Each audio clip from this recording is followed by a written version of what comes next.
আসসালামু আলাইকুম। আজকে আপনাদের আমি কালা ভুনা দেখাবো। এই যে পেঁয়াজ দিয়েছি, আর ঝাল যে যার রুচি মতো নেবেন।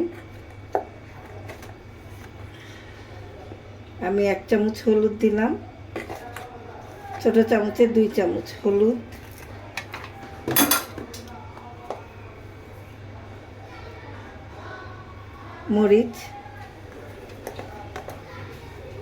মরিচ যে বড় চামচের 1 চামচ দিলাম, ধনিয়া বাটা দিলাম বড় চামচের 1 চামচ,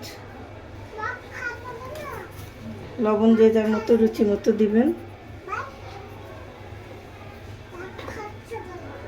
রসুন বাটা দিলাম 4 চামচ দেওয়া লাগবে,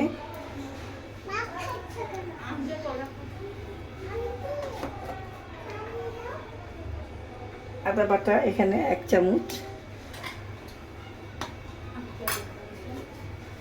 তেল দিয়ে দিলাম,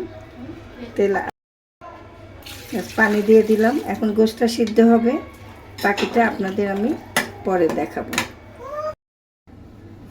মাংস কষানো হয়ে গিয়েছে, এখন আমি বাদাম বাটা দিয়ে দিলাম, কাঠবাদাম আর জয়ফল দিয়ে দিলাম,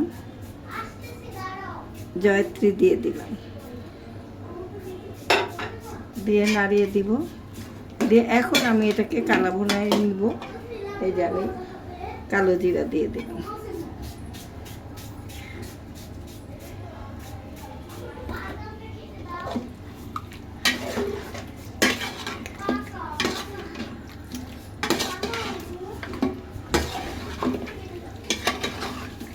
নামানোর আগে আমি বেরেস্তা দিয়ে নিব পেঁয়াজে, কালো জিরা আর একটু লাগবে,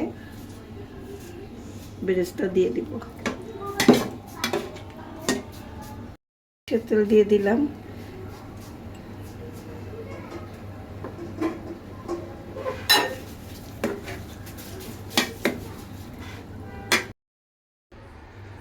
রান্না হয়ে গেছে। এখন আমি বেরেস্তা দিয়ে দিলাম,